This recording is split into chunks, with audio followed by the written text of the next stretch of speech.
ये क्वेश्चन है implement bubble sort. तो बबल सॉर्ट में होता क्या है, जैसे कि हमें सॉर्टिंग एल्गोरिदम जो भी होती है उसमें एरे को वो असेंडिंग ऑर्डर या डिसेंडिंग ऑर्डर में सॉर्ट करती है। तो जैसे हमें एक एग्जांपल ले लेते हैं। जैसे हमें एक एरे दे रखा है जिसमें वैल्यू है 2 4 1 6 5। तो ये एरे दे रखा है। तो बबल सॉर्ट में क्या होता है कि हम क्या करते हैं, लूप रन करते हैं इसके ऊपर कई बार, और हर बार लूप में क्या होता है कि जो सबसे ग्रेटर एलिमेंट होता है वो अपनी पोजीशन पे आ जाता है। तो ये होता कैसे है कि पहले लूप में क्या करते हैं कि हम दो वैल्यू को कंपेयर करते हैं कि अगर जैसे 2 और 4 है, इनकी पोजीशन क्या सही है कि 2 जो है वो मतलब जो पहली पोजीशन है वो हमेशा स्मॉलर होनी चाहिए दूसरी पोजीशन से। तो हाँ ये ठीक है। तो अगली वैल्यू कंपेयर करेंगे 4 और 1 को, तो इनकी पोजीशन गलत है तो फिर ये स्वैप हो जाएंगे। तो यहाँ पे 4 आ जाएगा और यहाँ पे 1 आ जाएगा। अब 4 और 6 आपस में कंपेयर करेंगे तो इनकी पोजीशन ठीक है। 6 और 5 आपस में कंपेयर करेंगे तो इनकी पोजीशन सही नहीं है, तो फिर ये यहाँ पे 6 आ जाएगा, यहाँ पे 5 आ जाएगा। तो जो हमारा नया एरे होगा वो कुछ ऐसा दिखेगा, 2 1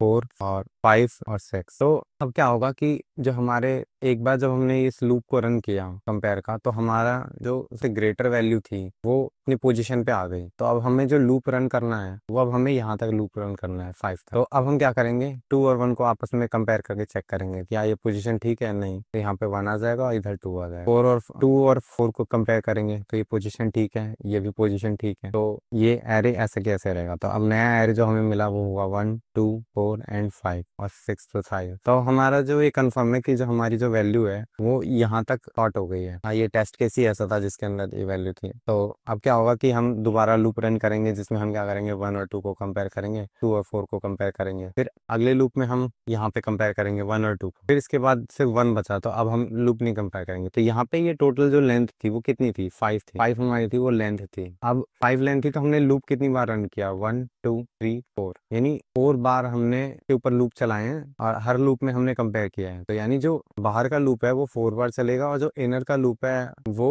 उसकी पोजीशन हमेशा डायनामिकली डिक्रीज होती रहेगी जैसे जैसे हमारा लूप का काउंट बढ़ता जाएगा। तो जो ये आउटर लूप हो गया और एक इनर लूप होगा जिसकी पोजीशन जो कितना रन वो डायनामिकली इस पे डिपेंडेंट होएगा कितना लूप रन करेगा। तो अब इसमें होगा कैसे, जैसे हमने देखा था कि एक हमारी आउटर लूप होएगी और एक इनर लूप होएगा। तो एक आउटर लूप है, इसको ऐसे ही रहने देते हैं। इनर लूप को भी लिखते हैं, की लेंथ हम ले लेते हैं एक वेरिएबल में, let ln is equal to ar dot length. तो अब इनर लूप में हो क्या रहा था कि हमने एक वेरिएबल डिफाइन कर लेते हैं, let i is equal to 0, और जो j है वो हमारा कब तक चलेगा, ln -1, ln तक मान लेते हैं। तो अब ये क्या हो रहा है कि हमने पूरा लूप चलाया जितने भी हमें दे रखी थी वैल्यू 2 1 4 5। तो हम क्या कर रहे हैं, पूरे पे लूप चला रहे हैं। और तो हमने क्या करा, i को 0 से स्टार्ट किया है यानी 2 से स्टार्ट किया है। अब हमें क्या करना है, एक वैल्यू आगे की चेक करनी है। तो हम क्या करेंगे, यहाँ पे लिखेंगे इफ ARR ऑफ j अगर ग्रेटर देन है ARR ऑफ j प्लस 1, यानी हम एक आगे की वैल्यू से चेक कर रहे हैं। तो हम क्या करेंगे, अगर 2 हमारा ग्रेटर देन है